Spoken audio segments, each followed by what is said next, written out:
قل إن كنتم تحبون الله فاتبعوني يحببكم الله ويغفر لكم ذنوبكم قل إن كنتم تحبون الله فاتبعوني يحببكم الله ويغفر لكم ذنوبكم والله غفور رحيم. والله غفور رحيم. قل أطيعوا الله والرسول قل أطيعوا الله والرسول فإن تولوا فإن الله لا يحب الكافرين. فإن تولوا فإن الله لا يحب الكافرين. إن الله اصطفى آدم ونوحا وآل إبراهيم وآل عمران على العالمين.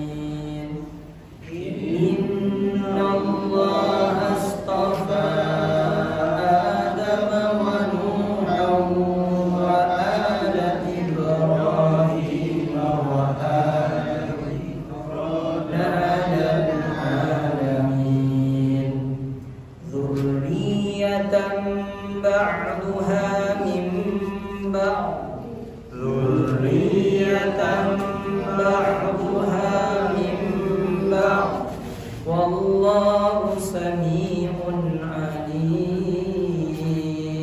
والله سميع عليم.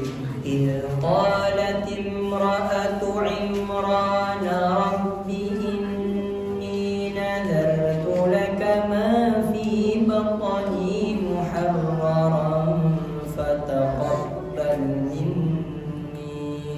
إذ قالت امرأة عمران رب إني نذرت لك ما في بطني محررا فتقبل مني. Baik, saya ulang lagi, perhatikan, dengarkan secara seksama. Saya dulu perhatikan panjang pendeknya dengan dengungnya.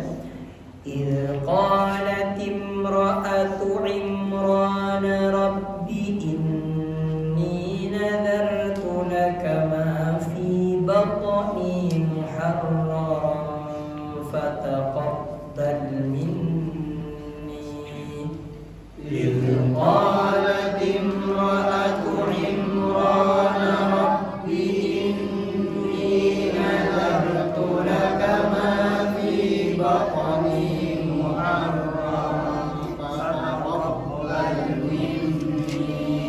إنك أنت السميع العليم. إنك أنت السميع العليم. فلما وضعتها قالت رب إني وضعتها أنثى.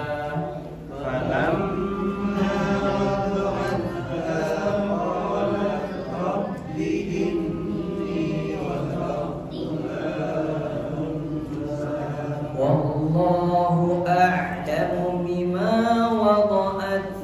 والله أعلم بما وضعت. وليس الذكر كالأنثى. وليس الذكر كالأنثى.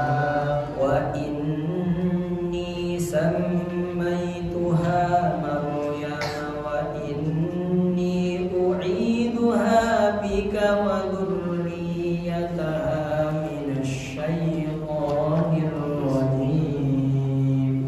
وإني سميتها مريم وإني أعيذها بك وذريتها من الشيطان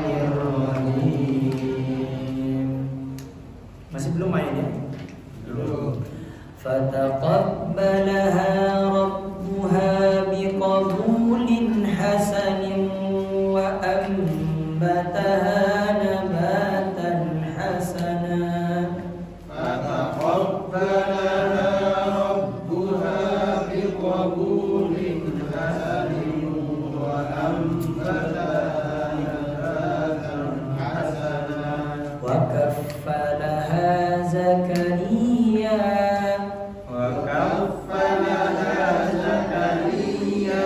كلما دخل عليها زكريا المحراب وجد عندها رزقا كلما دخل عليها زكريا المحراب وجد عندها رزقا قال يا مريم أنى لك هذا قال يا مريم أنى لك هذا. Jadi Quran itu Pak, kalau kita tahu maknanya itu nanti akan dirama sendiri. Jadi di sini percakapannya kullama dakhala 'alaiha Zakaria al-mihrab, ketika Zakaria masuk kepada mihrabnya Maryam, maka qala Zakaria berkata, apa yang dikatakan Zakaria? Ya Maryamu anna laki hadza. Kata mungkin. Begini, apa katanya Zakaria? Maryam, ini dari mana? Gitu. Jadi pertanyaan yang takjub itu tak mungkin seperti ini, Pak. Tak mungkin pertanyaannya seperti ini. Maryam, ini dari mana? Kan tak mungkin, Pak. Jadi kalau pertanyaannya yang takjub luar biasa itu, pertanyaannya, Maryam, ini dari mana ini? Makanya ketika bertanya, qala ya Maryamu anna laki hadza. Maryam, ini dari mana ini? Nah, gitu. Kan tak mungkin. Qala ya Maryam. Baik. Qala ya Maryam anna laki hadza. Qala ya Maryam anna laki hadza. Qalat huwa min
perhatikan di situ ada tasdid Pak dia min ladunka dzurriyyatan thayyibah. 2 3 min ladunka dzurriyyatan thayyibah innaka sami'ud du'a.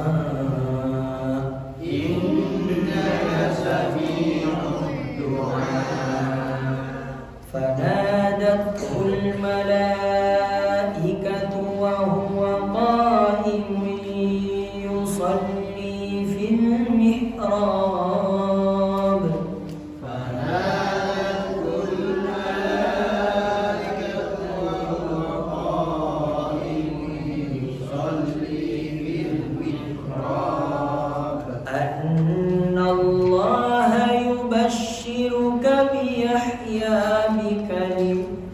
مصدقا بكلمة من الله أن الله يبشرك بيحيى مصدقا بكلمة من الله ada panjang di situ. Bi kalimatin minallahi wa sayyidan wa hasuran wa nabiyyan minas salihin. Bi kalimatin minallahi wa sayyidan wa hasuran wa nabiyyan minas salihin.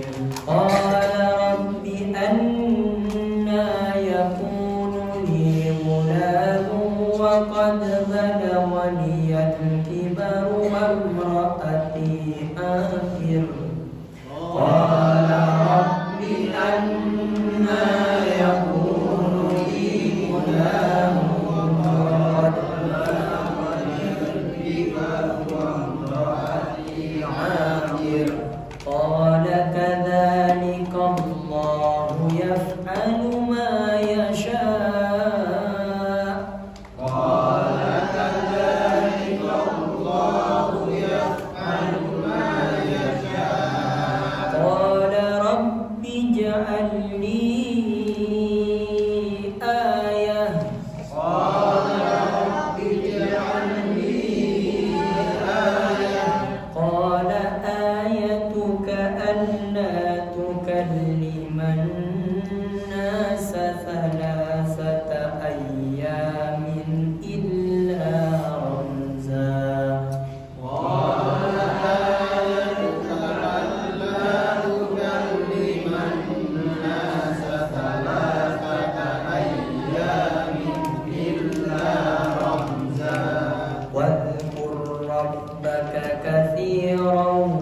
وسبح بالعشي والإبكار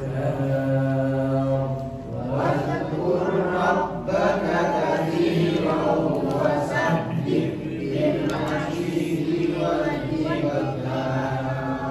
Bismillahirrahmanirrahim. Perhatikan Al-Qur'annya. Kita tarik ke depan di ayat yang ke-30 yang kita baca kemarin. Ada ayat Wallahu ra'ufum bil ibad, dan Allah Maha Penyayang terhadap hamba-hambanya.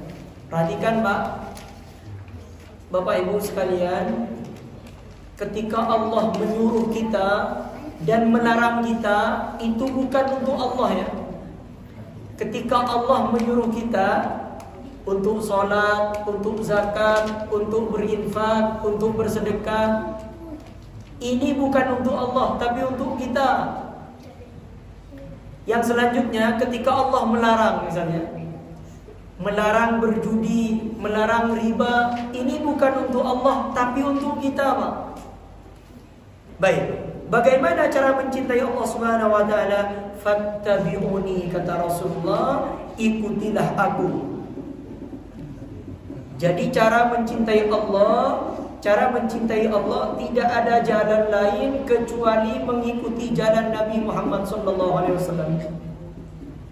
Contoh, bersedekah. Rasulullah ini adalah orang yang sangat rajin bersedekah, terutama Pak di bulan Ramadan.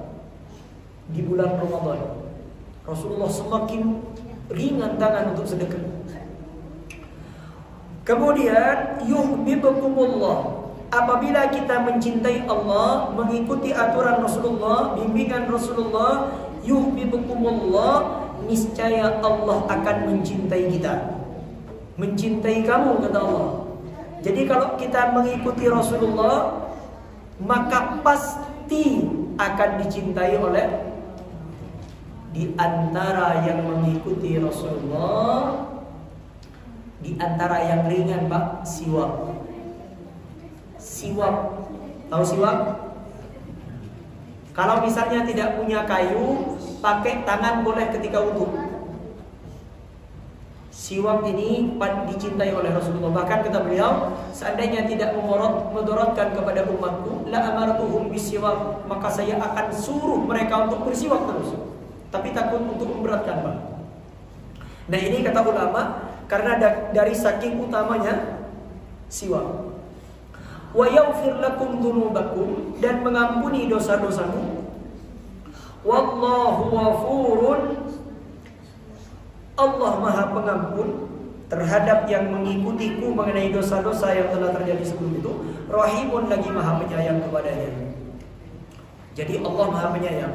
Qul atiullaha war rasul, katakanlah kepada mereka, ati Allah, taatilah olehmu. Mentaati siapa, Pak? Mentaati Allah war rasul, dan rasulnya.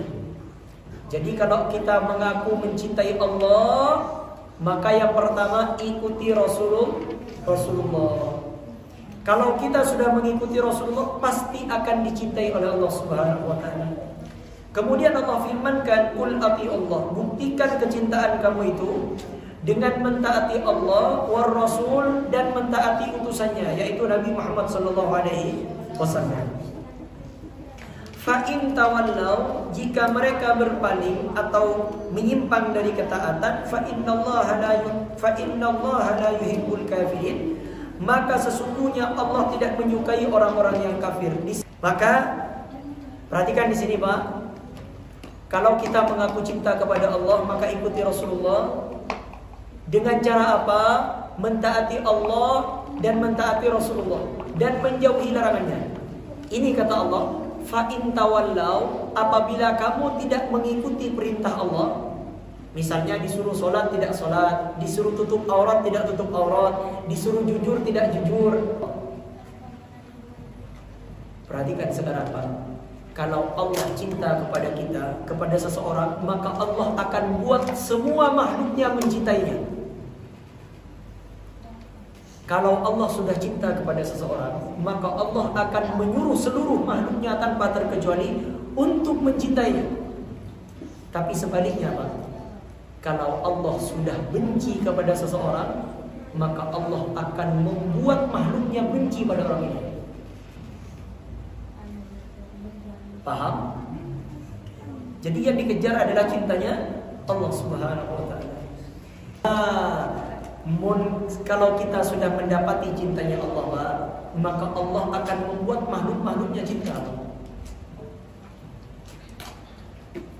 Baik. Jadi kalau kita tidak mentaati Allah, tidak mentaati Rasulullah, maka Allah akan tidak cinta kepada kita. Kalau kita tidak dicintai oleh Allah, coba yang memberi rezeki siapa, Pak? Allah. Yang memberi rezeki siapa? Allah.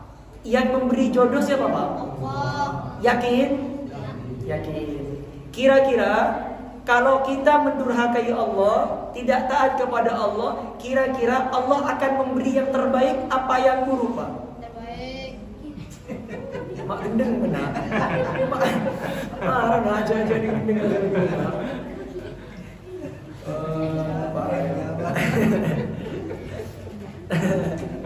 Berarti ini harus nonton, Pak. Keng, saya tidak bilang goblok, Pak. Dia goblok ya lagi. Jadi kalau kita malah mendurhakai Zat yang Maha Penyayang kepada kita, maka justru kita yakin, Pak, anehnya orang sekarang. Itu saya kemarin waktu di Surabaya, dosen itu menjelaskan masalah hadis, saya lupa teks hadisnya, tapi penjelasannya begini, Pak. Nanti akan tiba di suatu zaman umatku, dia tahu tapi dia tidak melakukan. Rasulullah bersabda, nanti akan tiba di suatu zaman, dia tahu tapi dia tidak melakukan. Contoh, yang mengatur jodoh kita apa Allah? Yang mengatur jodoh kita apa Allah? Allah kan? Kira-kira kalau kita mendurhakai Allah, Allah akan memberikan jodoh terbaik tidak untuk kita? Tahu kan? Tahu, logikanya tahu, tapi masih dilakukan. Masih pacaran gitu. Mengkhianati Allah dia. Dia yakin kalau yang ngatur jodohnya itu Allah. Tapi di saat yang bersamaan dia khianati Allah. Dia mengharap kepada Allah untuk memberikan jodoh terbaik. Bodoh orang ini. Paham? Nah, sama, Pak. Yang memberi rezeki siapa, Pak? Allah. Riba dilarang sama Allah? Dilarang. Mencuri dilarang sama Allah? Tahu kan? Kira-kira kalau kita mendurhakai Allah, Allah memberikan rezeki banyak enggak ke kita? Enggak kan? Kita yakin ini, tapi masih banyak. korupsi ya. Ya jangan kita lawan. Ini Pak yang menarik. Ketika kita sudah mentaati Allah dan Rasulnya, maka Allah sebutkan kisah-kisah sebelum kita. Innallaha astafa, sesungguhnya Allah istafa telah memilih Adamah, Nabi Adam, wa Nuhan dan Nabi Nuh, wa ala Ibrahim dan keluarga Ibrahim, wa ala Imran dan keluarga Imran, alal alamin di antara penduduk alam. Yakni dengan menjadikan nabi-nabi itu dari anak cucu dan keturunannya mereka. Dzurriyyatan ba'duha min ba'dhin, yakni suatu keturunan yang sebagiannya dari keturunan yang lain. Wallahu sami'un alim, dan Allah Maha mendengar lagi Maha mengetahui. Idz qalat imra'atu Imran rabbi inni nadartu laka ma fi batni muharrara. Dan ingatlah ketika istri Imran, dulu ada seorang istri yang solihah. Dia bukan nabi, dia bukan istri nabi Pak, tapi istrinya Imran. Imran ini orang biasa, bukan nabi Pak, bukan ustadz, bukan kiai, orang biasa, tapi soleh Pak. Baik, punya istri namanya Hannah Pak. Siapa namanya? Hannah ini telah lanjut usia dan rindu untuk memperoleh anak. Ia pun berdoa dan merasa dirinya hamil. Jadi Hannah ini lanjut usia, berdoa kepada Allah. Apa doanya? Rabbi inni nadartu laka ma fi batni muharrara. Tuhanku, sesungguhnya aku menadarkan untuk menjadikan untukmu kandungan yang di dalam perutku ini sebagai anak yang soleh dan bebas dari kepentingan dunia semata. Jadi katanya Hannah ini ketika hamil, merasa hamil, dipegang perutnya, ya Allah, aku bernadar ya Allah, anakku nanti kalau lahir aku persembahkan untukmu ya Allah. Aku tidak mau mempersembahkan anak saya ini untuk mencari dunia semata-mata berkhidmat untuk rumahmu yang suci. Fataqabbal minni, karena itu terimalah dariku. Innaka antas sami'un alim, sesungguhnya engkau Maha mendengar akan doa lagi Maha mengetahui akan niat serta tujuan manusia. Pada waktu itu istrinya sedang mengandung dan Imran pun wafat. Waktu berdoa ini, kata ulama tafsir, Imran ini wafat Pak. Jadi waktu hamil, Hannah ini berdoa kepada Allah, hati-hati Bu. Ini bagi yang perempuan, ini ada istri saya di belakang. Saya ini marahi istri saya kalau berbicara sembarangan terhadap anak saya, meskipun bukan doa Pak, meskipun hanya berbicara. Kenapa? Karena Hannah ini tidak lagi sholat Pak, tapi hanya diam santai dipegang perutnya, bernadar Pak. Rabbi inni nadartu laka ma fi batni muharrara. Tidak diabadikan di Al-Quran nadarnya Imran, tak diabadikan nadarnya bapaknya, diabadikan nadarnya seorang ibu. Ini menandakan Pak, jangankan doanya seorang ibu kepada anaknya, ucapannya itu dicatat oleh Allah. Makanya jangan sembarangan. Ya Allah, semoga anak saya nanti ketika lahir dia jadi wanita yang solihah seperti Khadijah. Dia menjadi pengusaha yang kaya, mempunyai suami yang baik. Dia menjadi orang yang terselamatkan dari zina, ya Allah. Idz qalat imra'atu Imran. Jadi ini doanya bagi perempuan, ini berdoa kepada Allah. Inni nadartu laka ma fi batni muharraran fataqabbal minni innaka antas sami'un alim. Falamma wada'atha qalat rabbi inni wada'tuha unsa. Tatkala ia melahirkan anaknya, ternyata bayi itu perempuan sedangkan ia mengharapkan anak laki-laki. Karena yang biasa dibangkitkan, yang dibaktikan itu hanya anak laki-laki. Biasanya yang untuk berdakwah itu laki-laki Pak. Ternyata yang malah lahir malah perempuan. Jadi apa katanya Maryam? Katanya Maryam, qalat rabbi inni wada'tuha unsa. Katanya, ya, Katanya Hannah berkata, Rabbi inni wada'tuha unsa. Ya Allah, wahai Tuhan, sesungguhnya aku melahirkan anak perempuan. Ya Allah, kenapa kok perempuan yang lahir ya Allah? Tapi karena ini orang soleha, dia tidak menggerutu kepada Allah. Apa yang dikatakan oleh Hannah, wallahu a'lamu bima wada'at. Ya Allah, saya yakin engkau lebih tahu apa yang terbaik yang diletakkan kepadaku ya Allah. Walaysa dzakaru kal unsa, dan anak laki-laki tidaklah seperti yang dimintanya. Kal unsa, serupa dengan anak wanita yang diberikan Tuhannya. Sedangkan maksudnya untuk membaktikannya guna berkhidmat kepada agama, sebagaimana diketahui anak wanita tidaklah tepat untuk keperluan itu disebabkan fisiknya lemah. Auratnya, jadi fisiknya lemah, auratnya masa haid yang dialaminya dan yang lain-lain. Wa inni sammaituha Maryam, sesungguhnya aku telah menamainya Maryam. Nanti boleh kalau punya anak dikasih nama Maryam. Tapi punya gendus tak dia nak apa tekan dapat punya gendus. Nah, ini Pak, ketika bayi lahir, apa yang perlu dilakukan pertama kali? Adzan. Betul saya benar.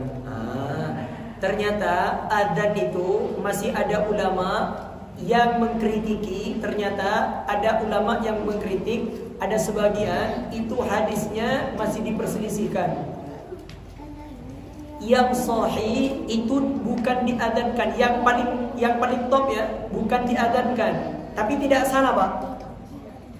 Yang paling top itu dibacakan u'idzuka bi kalimatillahi tamma min kulli syaitanin wa hamma wa min kulli ainin lamma.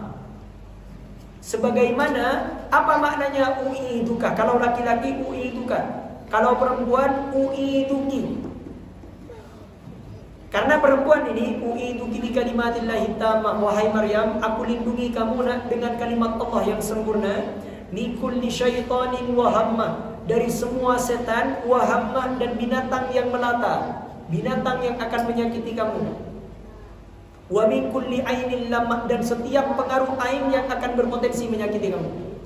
Nah, di sini Pak, apa katanya Hannah? U'iduha bika wa dzurriyyataha minasyaitonir rajim. Sesungguhnya aku telah menamainya Maryam, kulindungi dia serta anak cucunya kepadamu dari setan yang terkutuk atau terusir.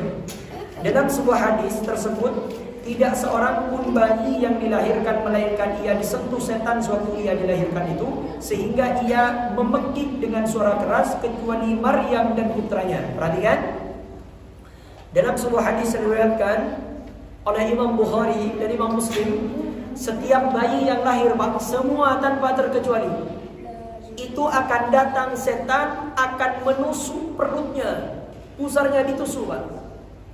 Kecuali, kata Rasulullah, kecuali Maryam dan putranya. Kenapa? Disebabkan barokah doa neneknya. Hannah berdoa, wa sammaituha Maryam u'iduha bika wa dzurriyyataha. Ya Allah, aku beri nama dia Maryam, aku mohon perlindungan kepadamu, lindungi dia dan wa dzurriyyataha, dan anak keturunannya. Allah ijabah doanya Pak, Allah lindungi dia, tidak diberikan setan untuk menusuk perutnya. Jadi ini kita boleh baca, yang tidak hafal boleh datang ke rumah, bawa beras, bawa ayam, bercanda Pak. Nah, saya nanti share di grup insyaallah. Ingatkan saya kalau saya lupa. U'iduka kalau laki-laki, kalau perempuan u'iduki. Baik, fataqabbalaha rabbuha biqabulin hasanin, maka Tuhannya menerima Maryam sebagai nazar ibu dari ibunya, biqabulin hasanin, dengan penerimaan yang baik, wa ambataha nabatan hasanah, dan mendidiknya dengan pendidikan yang baik pula. Di samping pendidikan akhlaknya, Allah memperhatikan pula pertumbuhan jasmaninya, hingga dalam sehari besarnya bertambah seakan-akan dalam 1 tahun. Jadi Maryam itu bukan hanya dipelihara akhlaknya sama Allah, tapi pertumbuhannya. satu harinya setara dengan perkembangan satu tahun. Kemudian hingga ibunya membawanya kepada para pendeta penjaga Baitul Maqdis waktu itu dulu. Maksudnya pendeta bukan pendeta-pendeta yang sekarang, Pak, bukan. Tapi pendeta tokoh agama yang tauhid dulu. Terimalah oleh tuan-tuan anak yang dinazarkan ini. Berlomba-lombalah mereka untuk menerimanya sebagai anak asuhan, karena ia adalah putri dari imam mereka. Kata Zakaria, aku lebih berhak kepadanya. Jadi Maryam ini ekorku, Pak. Katanya si pendeta, si pembesar penjaga Baitul Maqdis waktu itu. Ingat ya, pendeta yang dimaksud bukan pendeta yang sekarang. Katanya Zakaria, aku ini yang lebih berhak kepadanya karena bibinya tinggal bersamaku. Jadi bibinya, istrinya Zakaria ini saudara orang tuanya Maryam. Kata mereka, sebelum kita mengadakan undian lebih dulu, mereka yang banyaknya 29 orang itu pergilah ke sungai Yordan waktu itu dan melemparkan kolam atau anak panah mereka masing-masing ke dalamnya. Barang siapa yang kolamnya tidak hanyut dan timbul ke permukaan air, dialah yang lebih berhak untuk menjadi pengasuhnya. Ternyata kolam Zakaria lah yang tidak hanyut dan timbul ke permukaan, hingga Maryam pun menjadi anak asuhnya. Diambilnya dan dibuatkan untuknya sebuah bilik dalam masjid dengan mempunyai tangga yang tak boleh dinaiki kecuali olehnya sendiri. Zakaria membawakannya makanan dan minuman serta alat-alat hiasannya. Maka di musim dingin dijumpai padanya buah-buahan dan musim panas, dan di musim panas dijumpai buah-buahan. Perhatikan, Pak. Ketika musim dingin dijumpai buah-buahan musim panas. Paham? Kira-kira kalau musim dingin sekarang yang banyak buah apa sekarang? Hah? Durian, Pak. Kalau musim hujan yang banyak apa? Mangga, pintar Jo. Kalau musim hujan yang banyak mangga. Kalau lagi, jadi kebalikannya. Kalau lagi musim hujan, itu ternyata yang banyak durian misalnya, manggis. Sedangkan kalau musim panas, itu ternyata yang banyak mangga. Jadi yang ada itu di rumahnya, di biliknya Maryam tadi. Kemudian wakaffalaha Zakaria, dan dijadikannya ia di bawah asuhan Zakaria. Menurut satu qiraat, Zakaria itu sudah nyampe waktunya? Ya, baik. Zakaria ini berkata, yang mendatangkan buah-buahan tersebut adalah Allah Subhanahu wa taala. Kullama dakhala 'alaiha Zakaria al-mihrab, setiap Zakaria masuk untuk menemuinya di mihrabnya, di bilik tadi, Pak, yang dibuatkan oleh Maryam, yakni ruangan yang paling mulia di suatu masjid, wajada indaha rizqa, didapatinya makanan di sisinya. Qala ya Maryam anna laki hadha, Zakaria bertanya, hai Maryam, dari mana kamu peroleh makanan ini? Maryam menjawab, qalat, sedangkan dia masih kecil. Waktu itu Maryam masih kecil, Pak. Kok aneh nih, anak kecil tapi sudah banyak makanan. Huwa min indillah, makanan itu dari Allah yang didatangkannya bagiku dari surga. Perhatikan, Pak. Apakah mungkin di zaman sekarang akan ada orang seperti Maryam? Perhatikan. Tuhannya dulu, Tuhannya Maryam dengan Tuhannya kita sama, Pak? Sama ya? Sama, cuman keimanan kita dengan Maryam yang tidak sama. Jadi kadang ada orang seperti ini, Ustaz, itu kan Maryam, Ustaz. Kalau saya kan bukan Maryam. Pikiran dia, kalau Maryam itu pasti dikasih, kalau dia tidak dikasih. Bukan itu, Pak. Allah tidak melihat karena Maryam atau karena kita, bukan. Tapi karena ketauhidannya kepada Allah. Kalau kita mampu seperti Maryam tauhidnya,